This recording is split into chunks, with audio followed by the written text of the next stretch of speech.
মিলাদুন নবী না করলে কি নবীর অবমাননা করা হয়, বা নবীকে অসম্মান করা হয়, নবীর সাথে বেয়াদবি করা হয়, নাকি নবী আলাইহিসসালামের আনুগত্যকে অক্ষরে অক্ষরে মানতে গিয়ে করা হয় না? এখন আমি মিলাদুন নবী উদযাপন করি, বলি, করি, এটাকে ভালো মনে করি। এখন এইটা একটা আমার কাছে ক্রাইটেরিয়া। আমি এটা দিয়ে বললাম মিলাদুন নবী করেন, আপনি করেন না, নবীর দুশমন।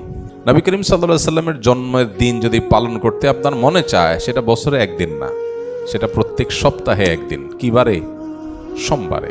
93 বছরের একটা বছরও এমন পাওয়া যায় না যে বছরে একবার নবীজির জন্মদিবস তিনি নিজে অথবা তার কোনো খলিফা, কোনো সাহাবী পালন করেছেন। ভাইরা আমার, রবিউল আউয়াল হিজরি বর্ষের যে মাসগুলো আছে তার মধ্যে একটা মাস,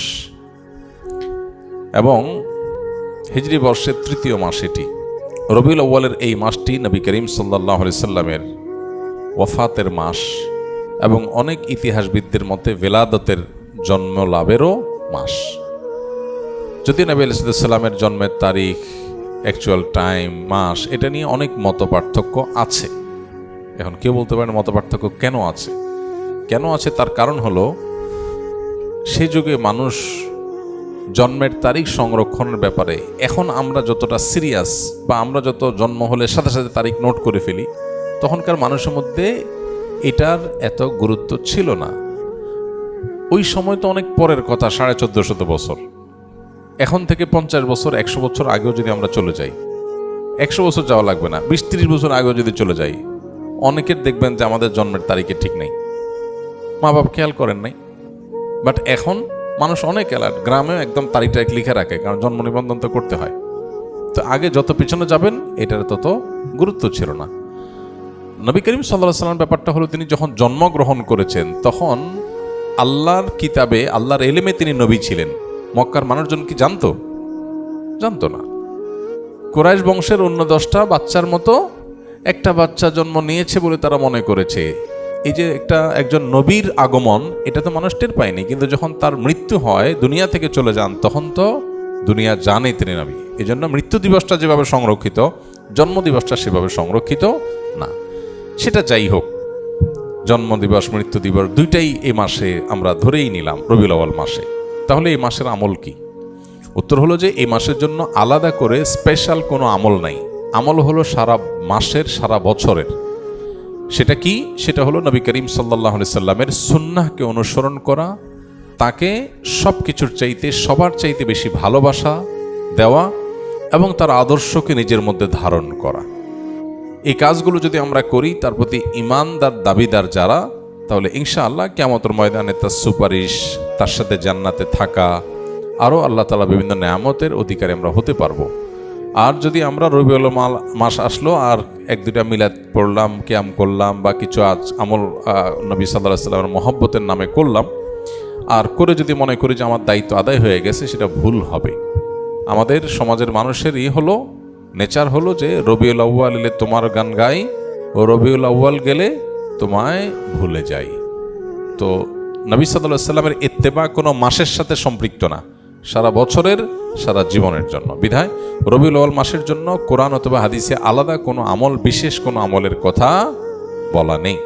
সম্মানিত 4টি মাস আছে, সেই 4টি মাসের কথা ভিন্ন, যেমন জিলকদ, জিলহজ, মুহররম আর রজব মাস।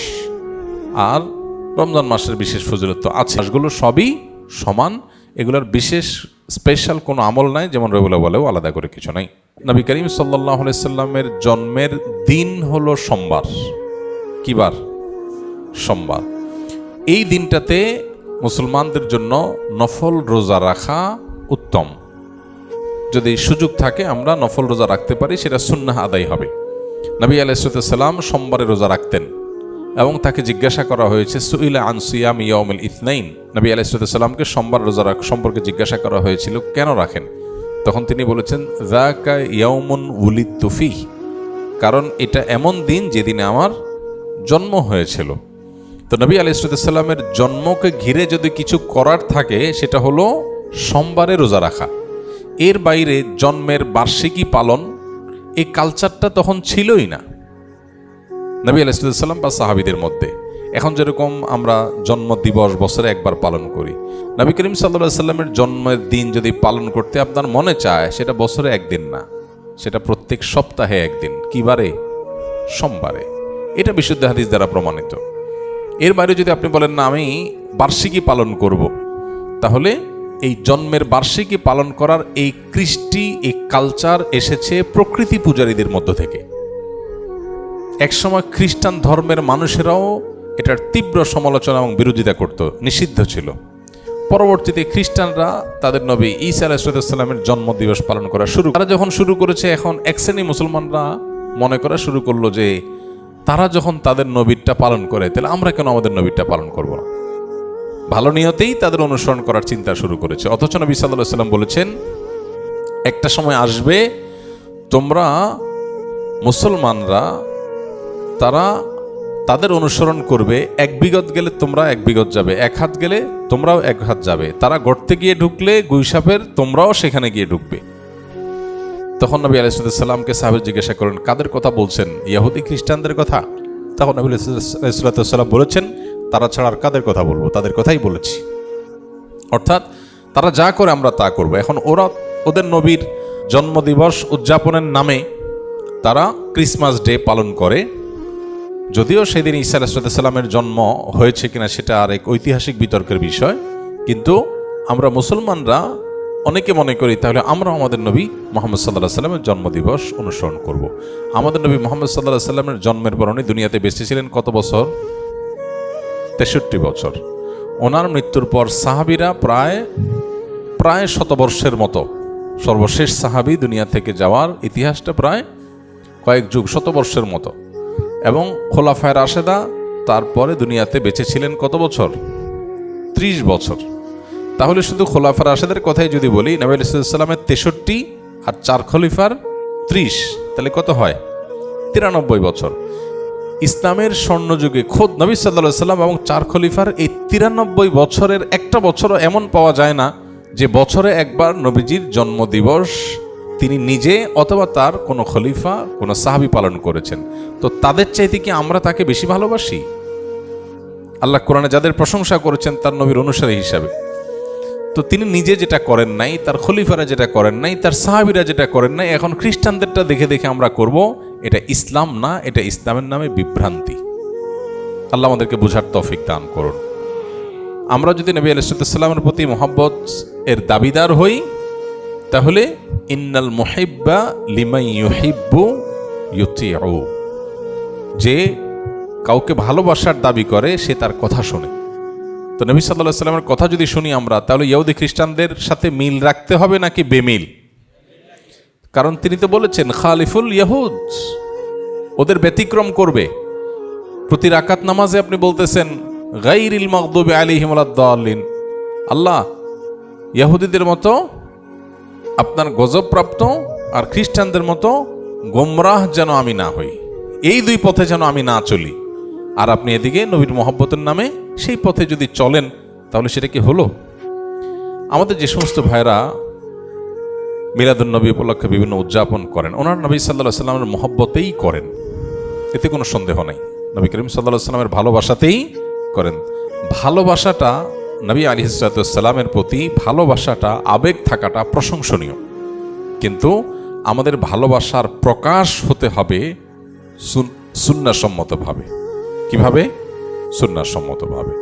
এখন অনেকে বলে যে ভাই ভালোবাসার কোনো প্রমাণ লাগে না, ভালোবাসার কোনো প্রমাণ লাগে না। তো ভালোবাসার কোনো প্রমাণ লাগে না, যা খুশি করা যাবে ভালোবেসে, এটা কথা হইল? তো কোরআনে আল্লাহ তাআলা বলেছেন, কুল ইন কুনতুম তুহিব্বুনাল্লাহ ফাত্তাবিউনি, হে রাসূল বলে দেন তোমরা যদি আল্লাহকে ভালোবাসো, এটা দাবি করো, তাহলে আমার অনুসরণ করো, প্রমাণ করো। নবীর অনুসরণ করলে প্রমাণ হবে তুমি কাকে ভালোবাসছো? আল্লাহকে ভালোবাসছো। তাহলে ভালোবাসার প্রমাণ লাগে কি লাগে না? মুখে ভালোবাসার কথা বলে আপনাকে ভালোবাসি আমি, এর প্রমাণ কি? আমি আপনার সাথে 6 মাস কথা বলতেছি না, হইল? ভালোবাসলে তো আমি আপনার সাথে কথা বলবো, আপনার কথা শুনবো, তাই না? তো নবী করিম সাল্লাল্লাহু আলাইহি সাল্লাম আমাদেরকে কি বলেছেন, কি দিয়ে গেছেন? তিনি বলেছেন তারাকতু ফিকুম আমরাইন, তোমাদের মধ্যে দুইটা জিনিস রেখে গেলাম, কিতাবাল্লাহ ও সুন্নাত রাসূলি, আল্লাহর কিতাব আর তার রাসূলের সুন্নাহ। এখন যদি আপনার এই কাজ যেটা নবী সাল্লাল্লাহু আলাইহি সাল্লামের মহব্বতে করতেছেন, এটা যদি কিতাবুল্লাহ থাকে করেন, অথবা রাসূলের জীবনে থাকে তাও করেন, এই দুইটার কোনোটা নাই, করবেন না। এটি হলো দিন, এটা হলো ইসলাম। ইসলামের মধ্যে মন গড়া কিছু মধ্যখান থেকে প্রবেশ করলে তার নাম কি? বিদআত। আর সমস্ত বিদআতের ঠিকানা কোথায়? জাহান্নাম। নবী করিম সাল্লাল্লাহু আলাইহি ওয়াসাল্লাম পরিষ্কারভাবে বলেছেন, ইয়াকুম ওয়া মুহদাসাতিল উমুর ফাইন্না কুল্লা মুহদাসাতিন বিদআহ ওয়া কুল্লা বিদআতিন দালালাহ ওয়া কুল্লা দালালাতিন ফিন্নার। সমস্ত বিদআতই গোমরাহি, আর সমস্ত গোমরাহির ঠিকানা জাহান্নাম। অনেকগুলো হাদিসে নবী সাল্লাল্লাহু আলাইহি ওয়াসাল্লাম আমাদেরকে সতর্ক করেছেন। এজন্য আমাদের যে ভাইরা এই বিষয়গুলো উদযাপন করেন, ওনারা নবী সাল্লাল্লাহু আলাইহি ওয়াসাল্লামের মহব্বতই করেন, এবং সন্দেহাতীতভাবে এটা প্রশংসার বিষয় যে নবী সাল্লাল্লাহু আলাইহি ওয়াসাল্লামের মহব্বত আছে। কিন্তু মহব্বত অনুযায়ী কাজ করতে হবে, সুন্নাহর উপর আমল করার মধ্য দিয়ে। আল্লাহ আমাকে, আমাদের সব ভাই বোনদেরকে বুঝার তৌফিক দান করুন। এই বিষয়গুলো নিয়ে আমাদের মধ্যে যেন ইগোর কোনো বিষয় না হয়, যে এটা আমি একটা পক্ষ, সে একটা পক্ষ, পাল্টাপাল্টি, এটা যেন না হয়। আমি যেটাকে সুন্দর সঠিক মনে করি সেটা আমি বলবো বিনয়ের সাথে। আর অন্য কোনো ভাই যদি ভিন্ন কিছু করেন, তো তার প্রতি আমার মুসলিম ভাই হিসাবে আমার ভালোবাসা ঠিকই থাকবে, সিম্প্যাথি থাকবে যে আমার ভাই ভুল বুঝছেন। ডক্টর খন্দকার আবদুল্লাহ জাহাঙ্গীর রহমতুল্লাহ আলাইহি বলতেন, কোনো মানুষ যদি বেদাতে লিপ্ত হয় তো আমি তার উপরে জেদ করব না, ক্ষুব্ধ হব না, বরং আমার ভিতরে মায়া থাকবে যে আমার ভাই ভুল করছে। কিছুটা ক্ষুব্ধ, কিছুটা মনে কষ্ট হওয়া তো স্বাভাবিক, কিন্তু তাকে শত্রু বানাবো না। আমি মনে করব আমার ভাই ভুল করছে, আমার কষ্ট লাগবে। সো এই মানসিকতা যদি থাকে, তাহলে সমাজ ইনশাআল্লাহ আমরা সুন্দর থেকে সুন্দরতর সমাজ গড়ে তুলতে পারবো, এবং পারস্পরিক সৌহার্দ্য তৈরি হবে। ইসলামের নামে কাদা ছোড়াছড়ি অনলাইনে অফলাইনে খুবই দুর্ভাগ্যজনক বাস্তবতা। সবাই যার যার মতের সপক্ষে যুক্তি আলোচনা করতেই পারেন, কিন্তু অন্যের প্রতি শ্রদ্ধা থাকা দরকার একজন মুসলমান হিসাবে অন্তত। ঈদে মিলাদুন্নবী যারা বেদাত বলবে তারা নাকি কাফের হয়ে যাবে, তাদের বউ নাকি অটোতালাক হয়ে যাবে। মূলত যারা এই টাইপের কথা বলেন, ওনাদের মূল দাবিটা থাকে এরকম যে নবীর যদি কেউ দুশ্মন হয়, নবীর দুশ্মনই করে, নবী সাল্লাল্লাহু আলাইহি সাল্লামের প্রতি যদি কেউ গুস্তাখি করে, বেয়াদবি করে, অমর্ণাকার কিছু করে, তাহলে তো ঈমান চলে যাবে, ঈমান গেলে তো বউ তালাক হয়ে যাবে। এখন কথা হলো যে মিলাদুন নবী না করলে কি নবীর অবমাননা করা হয়, বা নবীকে অসম্মান করা হয়, নবীর সাথে বেয়াদবি করা হয়, নাকি নবী আলাইহিস সালামের আনুগত্যকে অক্ষরে অক্ষরে মানতে গিয়ে করা হয় না? তো নবী করিম সাল্লাল্লাহু আলাইহি সাল্লামকে আনুগত্য করতে গিয়ে যদি সে এটা থেকে বেঁচে থাকে, কারণ আয়েশা রাদিয়াল্লাহু তাআলা আনহা বলেছেন, মান আহাদাসা ফি আমরিনা মা লাইসা মিনহু ফাহুয়া রাদ। যে ব্যক্তি আমাদের দিনের বিষয়ে কোনো কিছু নতুন সৃষ্টি করলো যেটা দিনের অংশ না, সেটা বাতিল, সেটা বাদ দিয়ে রাখতে হবে। তো সেজন্য যদি কেউ জন্মদিবস পালনের কালচারকে যদি কেউ অ্যাভয়েড করে, যে নবীজি নিজেও করেন নাই, সাহাবীরাও করেন নাই, খোলাফা রাশেদাও করেন নাই, সেটা আমি কেন করতে যাব, এই জায়গা থেকে কেউ যদি বিরত থাকে, সে বরং সাচ্চা মুসলমান হওয়ার দলিল হবে। বাকি নবীর দুশ্মনী করলে তার জন্য এই কথা ঠিকই আছে, কিন্তু কেউ মিলাদ না পড়া মানে সে নবীর দুশ্মন, এটা তো বড় মুশকিল কথা। এখন ব্যাপারটা কেমন হয়ে গেল, একটা উদাহরণ দিই ছোট করে। ধরেন আমি আপনাকে বললাম যে আপনি যদি ভালো মানুষ হয়ে থাকেন তাহলে আমাকে একটা চা খাওয়ান। একটা উদাহরণ জাস্ট বোঝার জন্য। আপনি চাটা খাওয়ালেন না, না ভাই আমি আপনার চা খাওয়ান, তাহলে আপনি তো খারাপ মানুষ। আমি একটা ক্রাইটেরিয়া সেট করলাম